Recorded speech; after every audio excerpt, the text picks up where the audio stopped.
Come on. Okay. Hi guys, it's Bowling Gamer Z here. I was gonna originally do a Guiding Lands build video, but something came up basically, and I wanted to talk to you guys about it. This is basically about the hunting horn, what builds people use with it, and I generally do not really like what people are doing. I just want to generally talk about that with you guys. And before you say it, I'm not trying to hate on anybody. I just want to get that out the way. I don't really care what you do, but it's just like what people do and say about it in a way. That's what really bothers me. So I'm gonna get into that. Now, to my right, it should be my right. I will have my guild card, so you know, I'm not just some scrub hunting horror user. I actually do, you know, fairly use it a good amount, as you can see. And the reason I'm saying this is important, well, again, just wide range on a hunting horn, which is my issue, or general support builds rather for a hunting horn. That's my main issue. And the thing is, it would not bother me as much if you had crit skills or actual proper damaging skills with it, which you can actually do. Which I'll actually show. I'll show that too in the in the corner too, so you can see this can actually be made, especially if you do the right build for it. It can be made, but I just see people also not doing this too. But yeah. But the reason I wanted to talk about it is like, I feel like it's unnecessary to really use that specifically with hunting horn. Like, if anything, just use this with sword and shield, which I'll also get into a bit. But hunting horn is just very, very unnecessary. And the thing that really makes it unnecessary is like, it's so much work to do it, because I did this back in Behemoth. So, and trust me, it was a lot of work to like keep up all these buffs, plus buff other people with my freaking potions and stuff. Not to mention keeping them alive with Extreme Behemoth. And really, back then, it really was necessary, especially because of the shoulder check. So if that was the reason you were doing that was the reason you were doing it, then yeah, I would understand. Because like, I see people mostly casually using that, and really, it just really is unnecessary. But one thing that makes Sword Shield actually better about, I guess, using a support build is, well, it's just way faster than a horror for one. Like, yanking out your potions, doing that, not having to actually have the play buffs. Like, being able to, like, if someone's in a pinch, you can save them right in that moment with your own potion. And not to mention with the new free mill of 3 skill, it doesn't count, like, most of the time. So you're keeping a bunch of your potions. And I know, like, especially new players, they're not gonna have as many general potions as like older players, as me and my friend over here, who I'll actually introduce in a few. But yeah, like, it's generally not worth to use a hunting horn in comparison to the sword and shield, especially when, again, it's just genuinely not necessary. And you tend to have to miss out like a lot of damage. And yes, that's another thing. Like, even if you like actually put like your crit and stuff in there, all that stuff.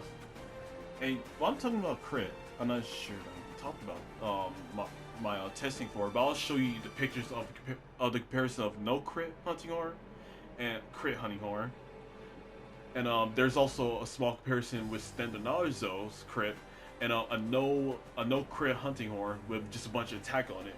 And you'll see the difference in like its actual damage. And the thing is, you probably think I couldn't say this is like where this is not a lot of damage or not, but I've seen speedrunners back in base world for a hunting horror. They were able to literally reach 200 at their best, basically. So that, like, when you do literally 194, which is pretty low, pretty low. You're doing lower than what a hunting horse speedrunner would do with the downward slam for the hunting horn. You're doing lower than that, which is what I would consider pretty bad. And even then I fought Val. With pretty much no crit at one time, and that took super long in itself, like very, very long. I don't have the video. I didn't actually record like myself fighting Val from back then because I didn't think it would be useful. But I can tell you, if you fight him by yourself with no crit, it will take way longer to actually finish him off. It's something you can really just test by yourself. But yeah, not using crit is definitely not worth it. But even with crit, you have to consider one thing. You're trying to play, with that type of build, you're mostly, I know what you guys try to do usually, which is play buffs for your teammates. Always keep them up for your teammates. And also keep the other side potion buffs for your teammates too. And heal them most of the time.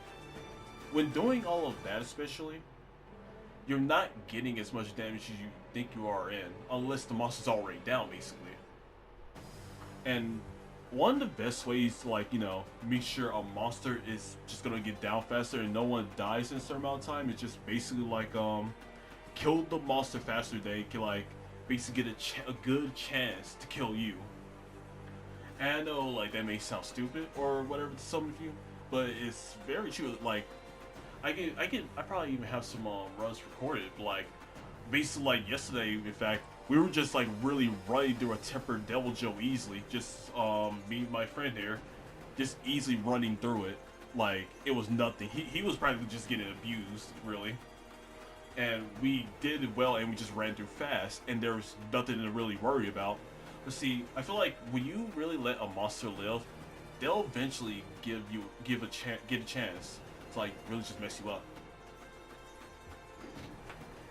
So yeah, it is generally not worth it to do it like that. But yeah, and the one other thing, the last thing I actually want to talk about with you guys mostly, is like why you guys kind of do it. So like, I can understand you not wanting your team to die and oh, certain players are bad and all. I understand that fully. Like, especially back in base game, players would die all the time. If you see one of my live streams, probably the worst death I've seen, unnecessary in fact, was someone running into Behemoth. He won't be able to vouch for that soon enough, but he literally ran to Behemoth. All we needed was one person to like live, basically, right? Like he could die off in that situation. Like two people cannot die in that situation. He just ran over there just I don't know what he was thinking. He just ran over there for no reason. But literally it's a matter of like also getting good. And the thing is, I know not everyone has the time to get good. And one thing I feel like to realize, I mean, I'm not gonna tell you what to do with your money. I'm not even gonna tell you what to really even do with your builds. But again, if you're getting a game like this, especially like, I'm not sure if you know it's grindy or not, but when you're getting a game like this, it's gonna be like insanely grinding. Even like if you don't do type of grinding like us, like I'm 999, he's 999, he's almost master rank 999. That should tell you like what kind of grinding we do. But like even then, if you don't even do that, it's still a good amount of grinding to do. So it's not always going to be worth it for people who are doing it for casual play, and certain people are just not that good at it. I mean, I'm not saying you can't get good at it. That's the point, get good. But you can't always just support people who aren't good, in my opinion. Like if you just do that, like just basically give them the easy path, they're never gonna really learn how to deal with that monster properly. And I feel like that's one of the other problems in our community. Like, we keep supporting people to the point where they don't have to do jack crap or learn crap. Like, one thing I hope for when Rajang, not Tipper Rajang, Furious Rajang, and Raging Bracadios, one thing I hope when they come, I hope I don't see one support build for one, so people can actually take the time to learn them. Because one other thing, like, you won't have to support someone as much if they're already learning how to mostly dodge a monster. And I know there's situations in which basically someone could die, like basically like die in this horrible situation, like there's a super move or something like that. But one thing you should consider, that's also, even if you're not using a wide range build, that's what your light powder is for. Like when you get into a real dangerous situation. Like one thing shown that in the past, it's been like just Sophie. Like you probably wouldn't come across too many people who would not use light powder. Sophie. And what else? Now I noticed one build for somebody else. I understood why he did the build like that, but I still don't think it's like a generally good idea, especially because I know what people will do with a build. Mostly just stand back and heal most of the time. I'm not saying everyone does it, but I do see a few people doing it, and people do just they don't put in the damage they should be doing, because just supporting isn't covering your damage. You basically get carried when it comes down to it, especially in Ice War. You get carried for no reason when that happens. But like, yeah, I can understand wanting to like basically give them damage buffs and stuff like that. But for one, not only can you do that with the sword and shield and basically not lose any damage depending on how you build it, but like, really like, again, you still, like, other people should like have their own, you know what I mean? Because it's not a hard thing to carry. Like, I know some of you don't even like use a defense charm or anything like that in your item loadouts. So like, really, if you're like also the person to carry a grinder scale, I don't know what they're called. There's some golden scales to help you like sharpen faster. But even if you like carry that, you basically easily be able to carry that in most of your general stuff. And just make different sections of loadouts. Elder loadout, kind of like Rajane through Silver Rathlos kind of loadout, and your basic monster loadouts like Rathlos, Palalumu, stuff like that. Make tiers like that so you don't have to put everything in one time. You just switch different item loadouts. Like, because you can fit all damage, the damage potions and all that stuff in there. I easily do it. Like, sometimes, like, depending on your build, you can even just fit defense stuff. Like, unless it's so specific to where you need these different stuff and you cannot have it in there. Like, most of the time, you guys can put it in there. And that's to say this, like, you shouldn't have to, like, give people, again, they're just, like, their stuff all the time. Because they have their own stuff to like, give themselves damage. I mean, I understand where it comes from. You just want more damage in general to finish the monster off. But sometimes the best thing you could do is like just finish the monster off and just do the hunt properly. But I'm gonna go to my friend right here, named Emperor D99. I don't know, I was thinking Immortal for some reason. You call me Immortal? What the? Alright. I don't know. Hey, you guys, this is Emperor D. Also, I got a channel, same name, Emperor D. I'll link that in the description. Just give you guys a quick clarification. I've been playing Monster Hunter basically since the first game. I haven't played all of them, a lot of the handhelds, I'll admit. I still need to get back into them. But I would say I have a general understanding about most Monster Hunter games that have come out or have previously come out, whether that be MMOs, mobile, and stuff like that.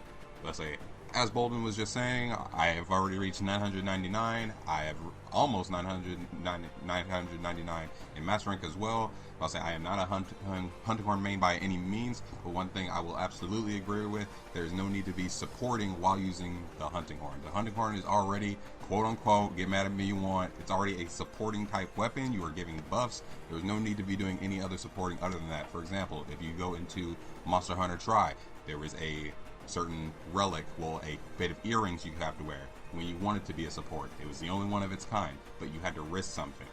Your defense was down, so you were the support of the team, but because you decided to be the support of the team, your defense was down versus everyone else. Everyone appreciated you, but if you got hit, trust me, it hurt a lot more than the other ones. Versus now in this game, things are a lot easier. You can walk around and do potions. You can out grapple on the things. Everyone can be a support, but I don't agree with everyone needing to be a support. Some people do tend generally, if you keep supporting them, they're not really learning. If you big fight comes up, something new, I can understand. You may want to cushion the blow a little bit, but we're getting to the point where the game's been out for 2 years plus. I generally think people know how to evade by now. And if you don't know how to evade, then, well, you can get some evade skills, try to learn how to evade certain things if you're trying to learn, but please do not coddle these people with wide range. And then as far as having wide range on hunting horns, said previously, you're already supporting them in some way, shape, or fashion.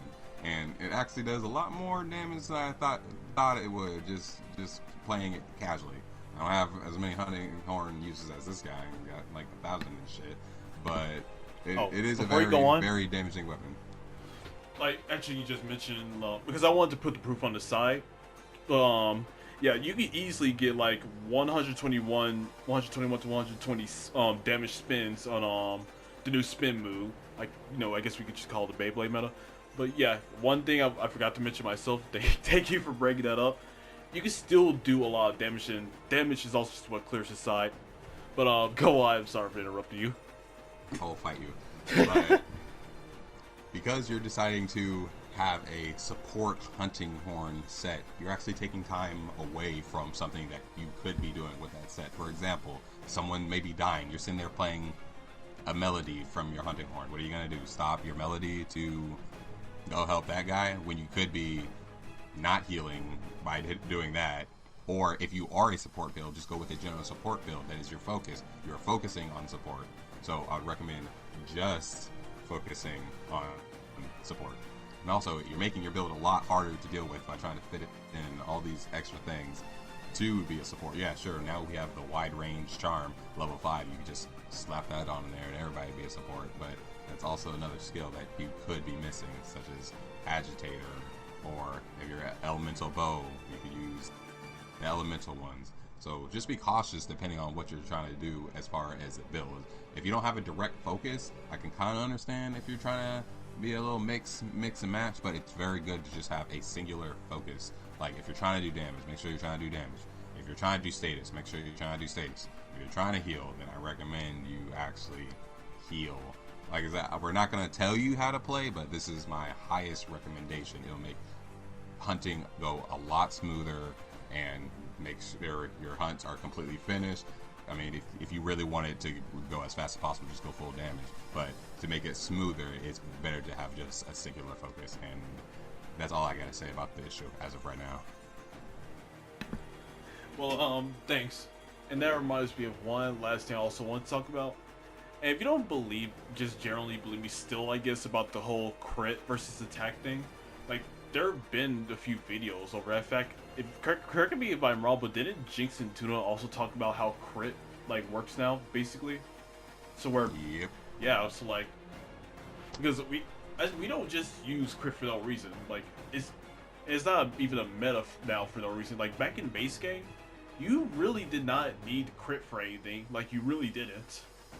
But it's like, it's basically how, like, the damage values and, like, how you get your damage now that really affects whether, you know, basically, how much your crit, like, basically how much your crit is gonna affect now. Because back in base game, it's like, it just didn't do as much to where you just really needed it, and you just still have your regular, just base damage value. Because even with Devil Joe, like, basically how I read, like, so basically what you do is just like, do your just like your upfront system, I guess, or whatever you call it. You would like do about probably what, I'm trying to remember the old damage values. Probably about 150, 160, something like that. I don't remember for sure, to be honest. But I believe that would basically go 40 up by 40 points of damage, basically. Like, depending on how you build it. Basically, like if you did it for a speed run, where it's heroics, crit. Most people are using crit for that horn, but yeah, basically I could go up to like 200 again, just where we are, like where I feel like the most base damage is, kind of, in a way.